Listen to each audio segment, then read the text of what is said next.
BP Sara at saka sa statement ng COS, ng OVP. So na-realize natin dito, taliwas doon sa kwento nila yung tunay na pangyayari.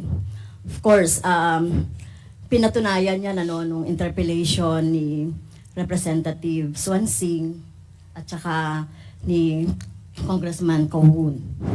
So Mr. Chair, in our last session, so just to review, the committee passed my motion to hold Attorney Lopez in contempt under Section 11F of the Rules of Inquiries in Aid of Legislation for undue interference in our proceedings, and resolved to detain her for a period of 5 days instead of 10 days, or maximum of 10 days, as provided for in our Section 12 of the same rule. I must stress also, Mr. Chair, that the totality, just you have said a while ago, the totality of Attorney Lopez's acts and conduct warranted a detention of more than 5 days. Considering the totality of her acts of undue interference to the proceedings of this committee and the Congress as a whole,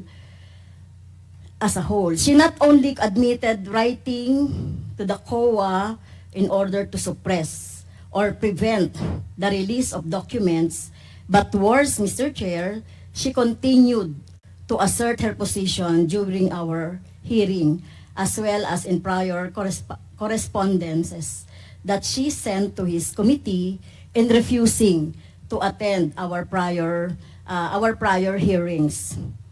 But by virtue of her conduct, the committee was deprived of invaluable information necessary to allow it to perform its role of crafting legislation for the improvement of the country's system of governance and transparency, Mr. Chair.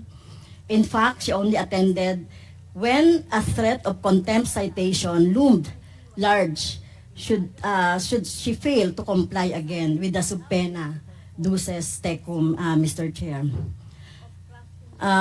Mr. Chair, in view of the what happened during the last 2 days or so, I would like to consider to move for a reconsideration of our resolution, insofar as it's limited the period of detention for only 5 days. I move, Mr. Chair, that the period of detention of Attorney Lopez be 10 days instead of 5 days. So move, Mr. Chair.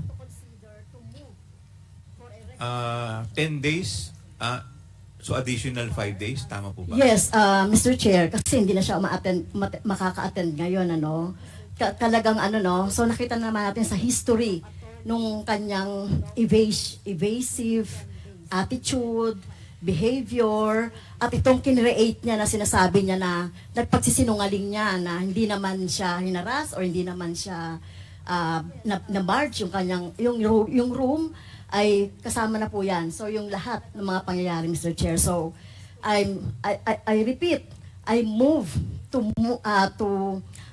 extend the period of contempt of Attorney Zulaika Lopez, Mr. Chair. Is there second to the motion? Mr. Chair, Congressman Marcoleta. thank you, Mr. Chair. Before an action may be taken by the committee, may I know how the totality of evidence was evaluated that merited the contempt order by the chair? Congresswoman Castro. Mr. Chair, I'd like to Mr. Chair, may I I'd like to answer? apprise the Yes, court, Congresswoman. Mr. Chair, So, that in the case so of sino po ang ina-acknowledge niyo, nire-recognize This is- Mr. Chair? this is a point of Marcoleta. information, Mr. Okay. Chair. This is Yes. something that has to do with the rights Congressman of the liberty Marcoleta. people. In the court,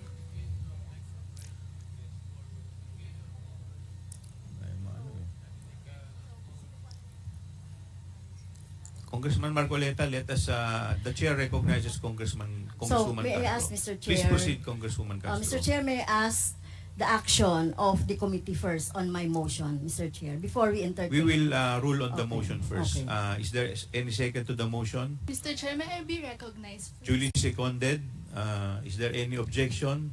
Mr. Chair, Hearing none, the motion is I was carried. recognized earlier before any action may be taken by the court, by the chair. Why is it that I am not allowed to speak? Congressman Marcoleta, there is a pending motion. We just acted Yes, on the but pending before motion that first. motion can be taken up, because this is about the liberty of an individual. May I be heard? Yes, you will be heard, Congressman Marcoleta. But we just acted on the motion. Now, Congresswoman Castro, please, could you please answer the query of Congressman Marcoleta? I have not yet asked the question, Mr. Chair. Okay, I please am trying to continue. explain my point. Please continue, Congressman Marcoleta. Because in the totality of evidence, as stated by Honorable Castro, there is an existing case, Mr. Chair. Ong versus Senate, GR number 257401, which says that the court ruled that the determination of whether a testimony was false or evasive requires an assessment of the totality of evidence presented to determine whether a witness speaks truthfully or merely trying to evade answering the question directly. So I am asking, Mr. Chair, how was the totality of evidence assessed, if ever it was assessed? Ano po yung pinagbatayan? I think we deserve to know how the assessment was made. This concerns the liberty of an individual. Under the Constitution, no one should be deprived of life, liberty, or property without due process of law. I think Attorney Lopez deserves to be heard. Ano po yung assessment na ginawa ng chair o ng committee? Kasi po, ang nabasa ko lang o nakita ko, Mr. Chair, Attorney Lopez wrote the COA explaining the position of the OBP that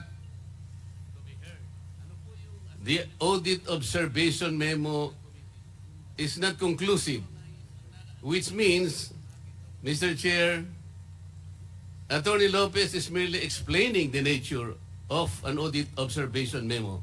If I were the lawyer of the OBP, I would have done the same.